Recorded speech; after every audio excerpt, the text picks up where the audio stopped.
Hello, and welcome everyone to Ten's Way.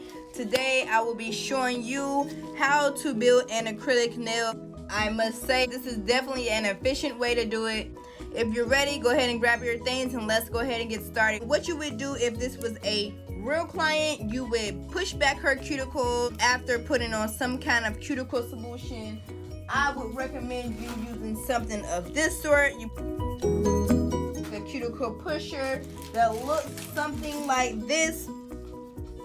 It's okay to give a manicure if you feel like your client hasn't had one in a while, or you feel like if you do your service on her that you will not have the best results without giving this manicure. It is okay to throw something in there. Everything does not have to be paid for. If you do the service, I'm pretty sure they will appreciate every single thing that you do for them. Start by taking my e-file. I have a fine sanding bit. I'm going to take off the shine off of her nail as if I would a regular client with light pressure.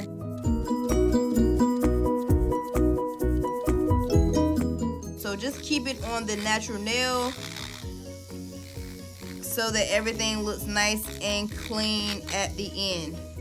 You don't need anything above 5, especially working on a client. Just the way that does. I have some tips. These are D&D tips. These are the square ones. They do have tips that have already been pre-shaped. Sometimes I like to go in and actually file myself. I'm just gonna keep it square. I'm gonna keep it real nice and simple for us today. If we want to learn how to shape, I would definitely get us a video on that, but today we are just focusing on the acrylic application. Here what I did was I basically put the tip on and I started at the bottom here and I worked my way up, and we do this to avoid any air bubbles getting in the nail. This will cause the nail to lift and potentially getting a fungus. Unfortunately, people don't know, but this is one of the biggest cause of fungus. If my client wanted a shape, I would at this point file it into the shape that she wants before I put the acrylic on, only because it is harder to file and shape these nails with acrylic on than it just being the tip on.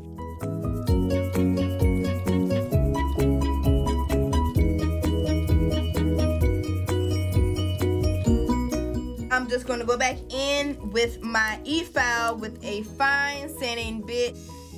You want to start at the bottom. I am on 5. This is fast enough to get that shine off of the nail. We are going to blend the nail tip into our natural nail. Lightly touch it on the area where the tip and the natural nail meet. Try to stay away from the skin. Don't stay in one spot too long. Your client will begin to burn. We have our tip nice and prepped and ready to go. Next, I'm going to go in with my Bond X. For your primer, you are only to put it on the natural nail. So as you see here, only this part is where we're putting the primer. If you do get primer on the artificial nail, it's going to eventually turn yellow. Today I am going to use this beautiful warm pink opaque by C&D. This is a beautiful new color. This is what I love to use with my ombre and those clients that come in and say, hey Ten, I want something very natural, something light, something cute. This always fit my clients. It is amazing. These are just points I want to make clear. Here is your free edge. This is where your apex is going to go, and this is where your cuticle area is. It needs to be very smooth, natural looking, to where it looks like it's growing out of your skin. When I do this, I like to use a 3-ball method. I usually start right here where the artificial nail and the tip meet. I do that because that's just extra stability. Once you're done, you're gonna notice that you're gonna have an apex right there in that area. Sometimes I may get a little excited and use too much monomer with my polymer, and that's definitely something that we need to learn how to control, because we lose money that way. Monomer, which is the liquid, polymer, which is the powder substance. Paper towel down so that when I get ready to wipe, it will not go through the towel and mess up my table. I have a size 14 777 Kolinsky brush. I got this from my local nail supply store. This is one of the sizes that I like to use a lot because it's not too big. It gets in the cuticles the right way for me. So we're just going to go ahead and get started with this. So I wet my brush, I wipe it, releasing the excess liquid. Down here, I'm just kind of shaping it. The more liquid you pick up, the more polymer you pick up, the more mess that you have. You want to pick up a bead. If I feel like it's too wet, dry it down on the paper some. Sit it down, lightly pressing it. If I feel like it's drying up on me, it is okay to dip back in my monomer. Kind of loosens the product back up to where it is manageable. This is our first bead. Picking up the bead, placing it on the nail, making sure we're lightly pressing this. If this was a client, have her trying to tilt her nail downward as much as possible to help you move that product. It's all a team effort. Let your clients know when they need to relax.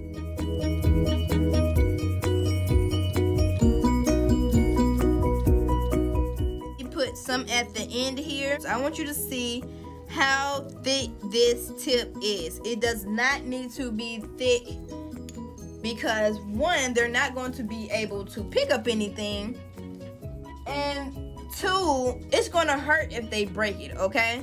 So the thickness of this part of the nail, the free edge, the very end, needs to be as thick as a credit card. I'm going to go in the cuticle area, picking up some more acrylic, telling my client to hold her finger down, lightly pressing in the product. Now here is the trick.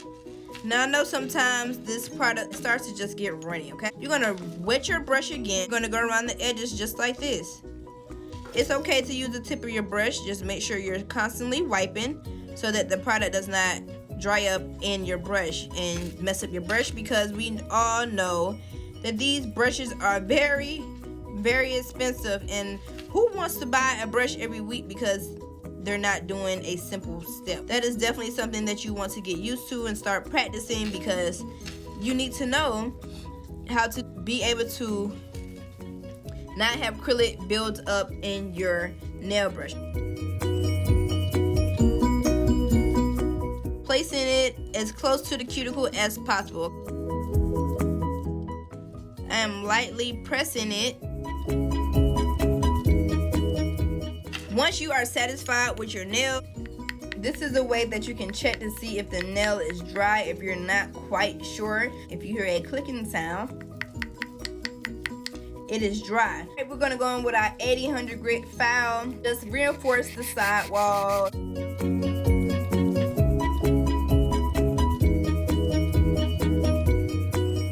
If you plan on going to school or you are in school, they're probably teaching you the way to file this nail by hand filing it, which looks like this.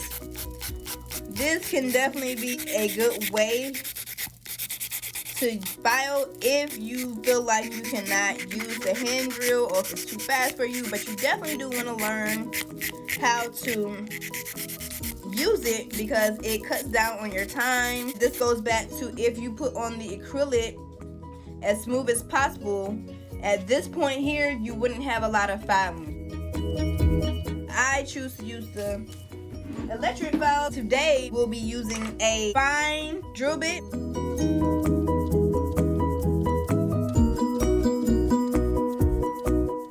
Being careful when going around the cuticle area. Different parts of the bit that we may use. Alright, so the bottom part, we would usually use it for this part here. The whole drill bit, it'll be up in this area. Usually for the tip of the drill bit, it will be up in the cuticle area.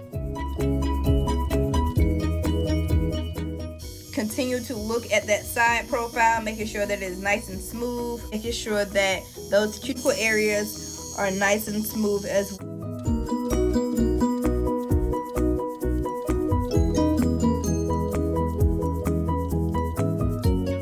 Buff the nail so that the nail can be smooth. Thank you so much for joining me today for my video. This is the end. I hope that you learned something new today. If you did, please like, share, comment, and subscribe to my channel. Be sure to hit that bell notification. I'll see you next time on Tens Way. Bye.